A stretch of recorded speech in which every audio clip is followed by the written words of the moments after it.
Hello students, in this video we are going to discuss the factors affecting capital structure. In the previous video we have discussed what capital structure is, right, and what are the factors which affect capital structure. While deciding the capital structure, while deciding the mixture of debt and equity, there are certain points which the finance manager needs to keep in mind. So here are the 14 points, 7 on this side and 7 on this side, explaining that what are the factors which needs to be considered at the time the finance manager is deciding the proportion of debt and equity. Fine. Starting up with the first one, cash flow position. I hope this particular format will help you in understanding the things in much better way.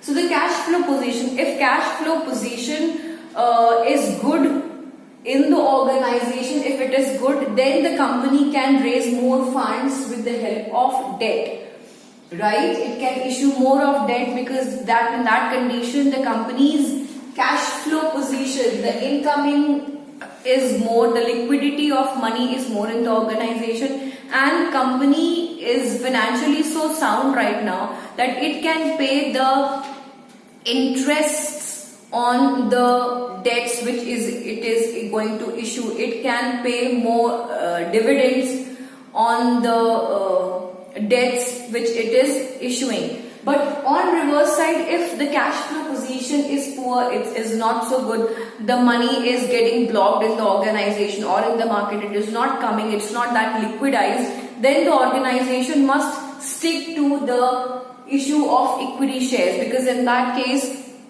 since the company is financially not sound, it will not be able to clear the dues, it will not be able to pay the interests on time. So to avoid that riskier situation, the organization must stick to the issue of equity securities.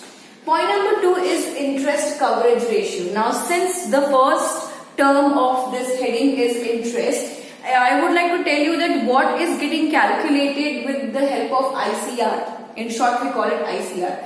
Interest coverage ratio calculates that whether the company is in a position to pay the interests on time or not. Fine, when the profit is coming, how many times the company can easily pay the interest.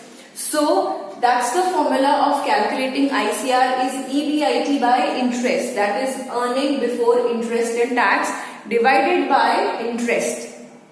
So the interest is getting calculated whether the company is in a position or not. If the ICR of the organization is good, ICR of the organization is good means the company has raised more of debt securities. The funds which are coming in the organization are coming more through debt securities, and that's why it is written over here. If ICR is more, that means the condition is good. The company has issued more of funds with the help of issuing debts. Whereas if the ICR is low, the interest coverage ratio is low, the company is not in a position to pay more interest to its security holders, again it must stick to the issue of equity securities. Clear? Next point is again interconnected with the second one. This is debt service coverage ratio, that is DSCR.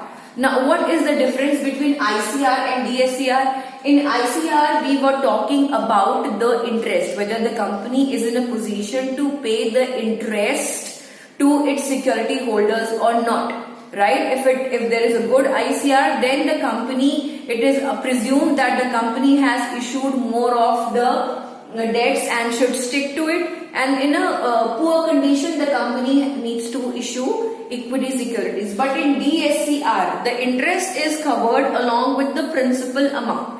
When the organization takes the savings of the security holders, raises the funds, that amount, that saving is called as principal amount, and the organization has to pay some interest on that with that principal amount as well. So here DSCR is the formula, is the method which helps in calculating principal amount with the interest which has to be paid on the principal amount. Fine, principal amount and the interest which has to pay on the principal amount, whether the organization company is in a position to pay it or not.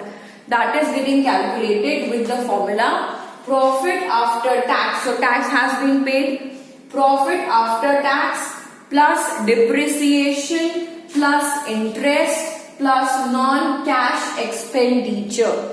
Fine, all the non-cash expenditure, all these numbers are sub-added and divided with preference dividend, the dividends which are being paid to the preference security holders, plus interest plus repayment obligations, whatever the obligations, whatever duties the company has to do, any kind of repayment, all those are again getting added and divided with the numerators. So if the company's is calculating principal amount, is calculating DSCR to know whether it can issue debt or equity. If DSCR is higher, company can issue debts, and if the DSCR is low, definitely company should stick to equity, the way we studied in the second point. Point number 4 is return on investment. Now how it is calculated, that is EBIT divided by total capital into 100. EBIT is earning before interest and tax. I have explained you this term before also in the previous, that return on investment is the profit. Anything which is coming, that return is profit, with that profit is coming on the investment. So if the company has invested somewhere and the return which it is gaining is calculated with this formula. And if there is a high return on investment, the organization is in a good position, there is more profit, the company can issue more debt.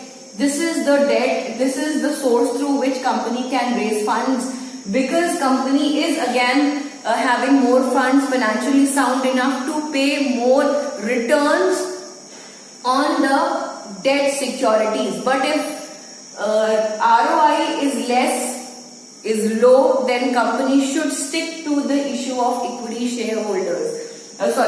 Stick to the equity securities. Next one is cost of debt. Now, when the debts are getting issued, when the borrower's funds are getting selected, because there are many sources and all the sources don't get selected, each has its own qualities. So after seeing the qualities and analysis, whichever source is getting selected, that requires some cost. Cost means expenses. So if the cost of debt is high, then the company must stick to equity. If the expenses on the debt is higher, the company must issue more of equity shares in that condition.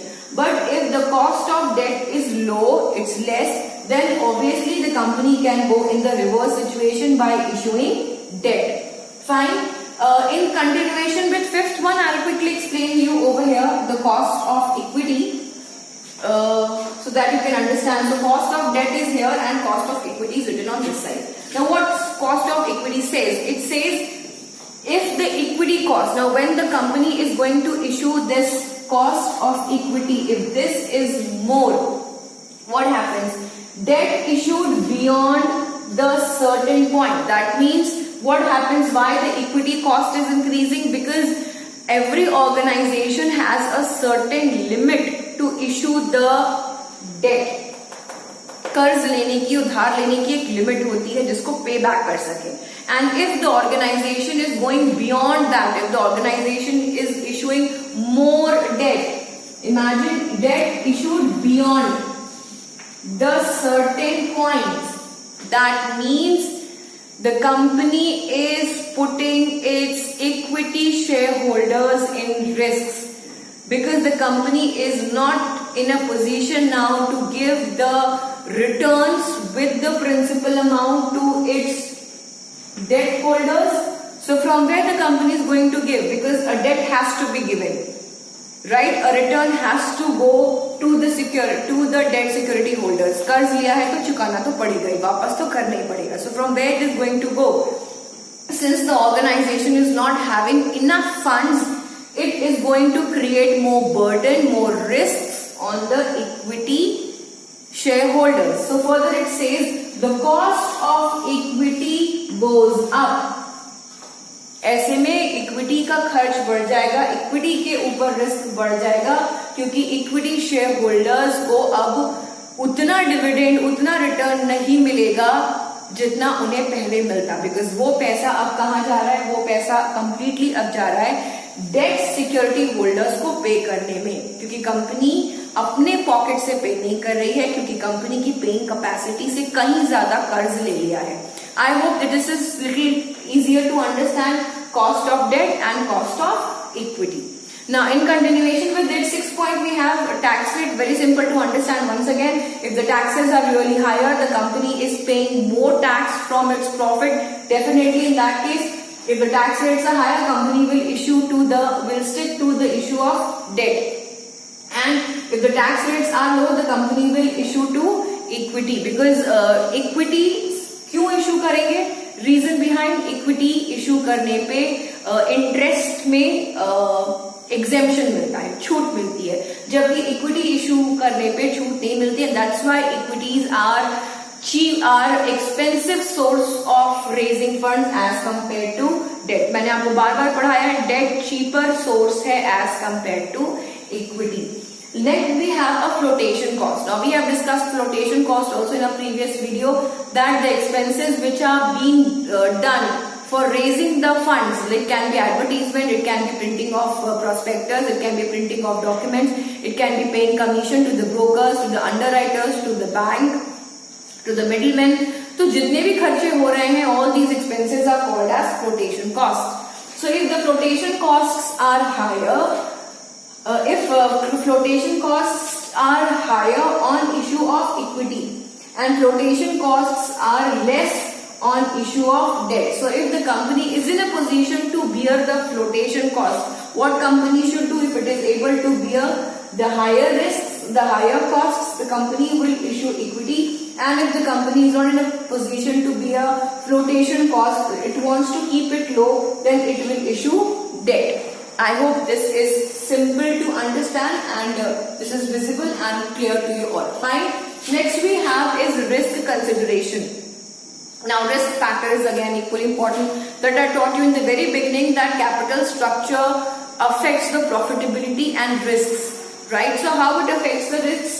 If the risks are really higher, then the company must issue equity, because issuing more debts, debt issue करने से fund ज्यादा आ रहा है, interest कम देना है, right? लेकिन risk factor बहुत ज्यादा है, क्योंकि इन केस ऑफ प्रॉफिट अगर नहीं आया तो कंपनी को अपनी रिटेन्ड अर्निंग में से, कंपनी को अपने इक्विटी शेयर होल्डर्स के डिविडेंड्स को काट करके डेट सिक्योरिटी बोरोवर्स फंड को पैसे वापस करने पड़ेंगे. That's why if the risks are higher, the company will issue more of equity for raising funds, and if the risk factor is less, then company will obviously go with the debts with the borrowers source. Flexibility की अगर बात करें, flexibility reduces the issue of debt. That means if the company is, because company has again got two sources, owners fund and borrowers fund. If the company is issuing more funds through borrowers, company is like it has to be 100% only. So if the company is issuing 50 of borrowers fund, then there is still 50 left for equity, right? If the company is going 50 for debt, the 50 for equity is left. But if the company is going 70 for debt, only 30 is left for the equity, and that is called as reduces with the issue of debt. So if the company issues more of debt, the flexibility reduces. Remember, if the company is issuing more and more debt, the flexibility reduces, because the company is more bound to pay first than to, जब profit आएगा तो company की ये जिम्मेदारी होगी कि profit आने पे सबसे पहले वो डेट सिक्योरिटी होल्डर्स का पैसा वापस करे, तभी वो फर्दर बचे हुए पैसे को किसी ग्रोथ एंड एक्सपेंशन में लगा सकती है, किसी और अपने काम में यूज कर सकती है. लेकिन अगर कंपनी ने ज्यादा इक्विटी इशू किया है, then company remains absolutely unaffected, क्योंकि इक्विटी इशू करने पे वो उनका अपना पैसा है. ऐसे केस में प्रॉफिट आएगा वो भी उनका अपना होगा. They don't have to issue it to anybody else. They don't have to share it with anybody else. So in that case, there is a huge flexibility. Company अपने उस प्रॉफिट को जैसे चाहे वैसे यूज कर सकती है. Next is control.